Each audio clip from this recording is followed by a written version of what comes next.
Let's welcome Dhanadhan Dhanraj and his team. Hello, hello, sir. Sir, hello. Hello, sir. Okay. Sir, వీడు call cut చేశాడు sir. వాడి call ఎలా మాట్లాడుంటావు, వాడి call cut చేశాడు.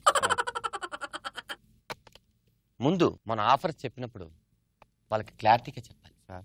ఆ clarity వినంగానే వాడికి అల్లం టీ తాగినంత సమ్మగా అనిపించాలి. ఓకే, ముందు నన్ను చూసి నేర్చుకో. నీ ఇష్టం వచ్చిన నెంబర్ ఒకటి చెప్పు. 2 9 2 6 21 62 33. ఎక్కువ చెప్పకు, యూఎస్కి వెళ్ళిపోద్ది. అక్కడ మన బ్రాంచ్ లేవు సార్.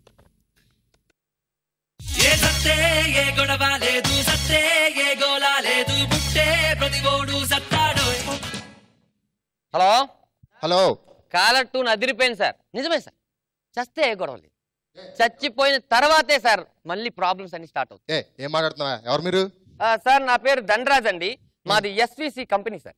ఎస్పీవీసీ అదేనా? కొత్త ట్రావెల్స్ కంపెనీయా? సార్ ఇంచుమించు అలాంటిదే, కాకపోతే ఇది బతుకున్నప్పుడు పంపించే బండి కాదు సార్, చచ్చిపోయిన తర్వాత సగంగా సాగనిచ్చే బండి. ఫోన్ చేసి సాగు గురించి మాట్లాడుతున్నావంటే ఎవరు నువ్వు? ఎస్పీవీసీ అంటే ఏంటి ఇంతకి? సార్ ఎస్విసి అంటే షార్ట్ కట్ లో చచ్చినోడి పెళ్లికి వచ్చిందే కట్నం సార్. సార్ చచ్చిపోయిన తర్వాత దగ్గర నుంచి సంవత్సరం వరకు ప్రతిదీ మేమే దగ్గర నుంచి చేస్తాం సార్, ఎందుకంటే అవన్నీ చచ్చేంత బాగుంటాయి. ఫోన్ చేసి చంపుతున్నావంటే నువ్వు? సార్ ఫస్ట్ నేను ఫోన్ చేసినప్పుడు ప్రతి ఒక్కరు ఇలాగే అనుకుంటూ నన్ను చంపొద్దు అంటారు సార్. మా ఆఫర్లన్నీ చెప్పిన తర్వాత నేను చేస్తా అని నన్ను చంపుకుంటూ తింటుంటారు సార్. చంపుతున్నారేంట్లే సార్ మాకు ఒక కస్టమర్ వచ్చినట్టున్నాడు, వాడు నోటితోనే నేను చేస్తాననిపించి తర్వాత మీకు కాల్ చేస్తాను. లే గబ్బునాయలా, ఎప్పుడు మీ సావు ప్రాప్తిరస్తు సమాధుల గురించి ఏంట్రా మాకు గోలా? పొద్దునే ఫోన్ లో మొదలు పెడతారు, మధ్యాహ్నము మెయిల్స్, సాయంత్రం ఎస్ఎంఎస్లు, తలకాయ నొప్పి. ఏది గాని వేళ గేదె అయినట్టు ఏంట్రా ఇది ఎప్పుడు పడితే అప్పుడు. వాడెక్కడ మీ ఏజెంట్? రారా ఇక్కడ రా. మా ఇంటికి వచ్చి మా కంపెనీకి రండి అంటుంటే కంపెనీ చుట్టూ తిరిగి కంపునా కొడుకు అనుకుంటున్నారు మా కొంపలో. సార్ మీ కొంపలో ఆ కంపు గోళ లేకుండా 6.1 ప్యాకేజ్ మీరు ఒకటి చెప్తాను వినండి. 6.1 సార్ ముందుగా ఇంటింటికి సార్ అన్నమయ్య ఇంటిమేషన్ సార్. ఇంటింటికి ఇంటిమేషన్ ఏంటప్పా? ఇప్పుడు మన ఇంట్లో చనిపోతేనే పక్కింట్లో తెలియట్లేదు సార్, ఎందుకంటే ఈ పూడ్చేవాళ్ళు ఈడ్చేవాళ్ళు ఉన్నారు కానీ ఏడ్చేవాళ్ళు ఎవరు లేరు. మాకు క్షణామంది వస్తారు ఏడ్చేకి. మీరు అలాగ అనుకుంటారు సార్, కానీ వాళ్ళు రారు సార్. ఎందుకంటే వాళ్ళు ఏమనుకుంటారు తెలుసా? అక్కయ్య వెళ్తుందని బామ్మద్దు రాడు, పిన్ని వెళ్తుంది కానీ తమ్ముడు రాడు, వాడు వెళ్తున్నాడు కానీ వీడు రాడు. అయినా మీరు బాధపడాల్సిన అవసరం లేదు సార్, ఎందుకంటే ఏడ్చే వాళ్ళని కూడా మేమే ప్రొవైడ్ చేస్తాం. వాళ్ళు ఏడ్చే ఏడుపులు వింటే మీకు పాడి మీద ఉన్నోడు కూడా టప్మని పైకి లేచి గట్టిగా ఏడ్చి మొహం కట్టుకుని మళ్ళీ పడుకుంటారు. కొడితే గిన ఎలక ముడుచుకున్నట్టు ముడుచుకుంటావు చూడి. మొహం నాకు ఎట్లా కనిపిస్తున్నాను రా నేను? నీ మొహం పాస్పోర్ట్ సైజ్ ఫోటో అన్న ఎప్పుడైనా బ్యాక్ సైడ్ పేపర్ లో పడిందా? నేను ఫుల్ సైజ్ ఈనాడు పేపర్ లో ఫ్రంట్ లో పిక్చర్లు, వీడియోలు, ప్రమోషన్లు, అబ్బాబ్బాబ్బా మామూలుగా ఉంటాయి. లైవ్ అప్డేట్స్ ఉంటాయి. ఒక్కసారి లైవ్ అప్డేట్స్ బ్యాక్గ్రౌండ్ స్కోర్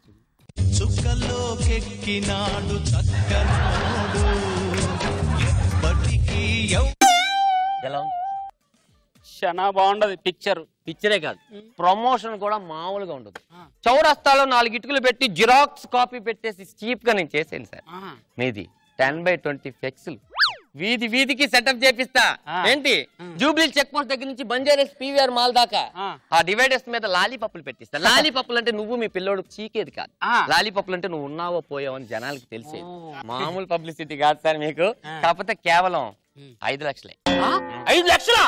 5 లక్షల అని మీరు అలా నోరు తెరవకండి సార్, ఎందుకంటే నేను చెప్పే నెక్స్ట్ ఆఫర్ చూస్తే ఇది తక్కువ అనుకుంటారు. ఏంటి 5 లక్షలు తక్కువ అనిపిస్తుందా? సరే చూపులే చూద్దాం సార్. మీరు చనిపోయిన తర్వాత కూడా ఆ పాడు మీద వెళ్ళే పాడు బతుకు మీకు ఎందుకు? దర్జాగా మిమ్మల్ని ఆడి కారు మీద పండబెట్టి నిలువుగా అలా తీసుకొని వెళ్తూ ఉంటే చూసిన ప్రతి ఒక్కడు ఆడి అమ్మ జీవితం అనుకోవాలి సార్.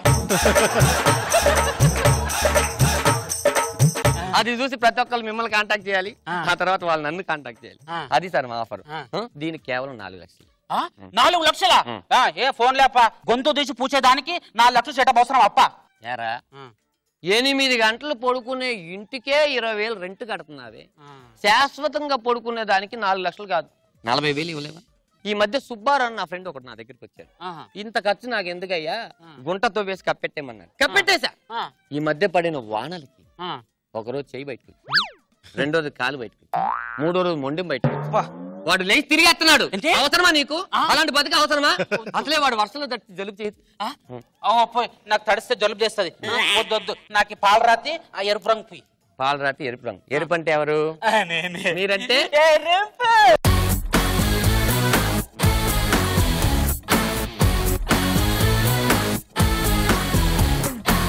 రోజా గారు మీకు ఎలా అనిపించింది వీరి పర్ఫార్మెన్స్? నాకు ఆ ఇంటిమేషన్, ప్రమోషన్ అన్ని బాగున్నాయి, వెంచర్ అన్ని కూడా. నిజంగా ఇలాంటిది ఒకటి పెడితే నిజంగా బిజినెస్ అవుతుందా? యూఎస్ లో ఇలాగే ఉందండి సార్. చాలా బాగుంది. నాగబాబు గారు మీకు ఎలా అనిపించింది? సూట్ గిట్టేసి బాగా రిచ్ గా వసూలు చేసేటువంటి బిజినెస్. ఇది ఇన్సూరెన్స్ సంగతి.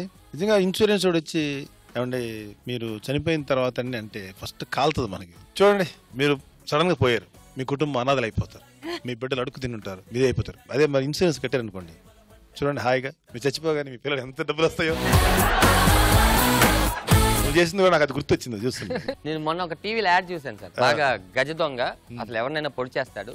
వాడు చీకటిగా ఉంటుంది, ఒక ఎల్ఐసి ఏజెంట్ వెళ్ళిపోతుంటే కత్తి తీసుకొచ్చి ఇలా పెడతాడు సార్. పెట్టంగానే వాడు చీకటిలోకి తీసుకుని వెళ్తాడు.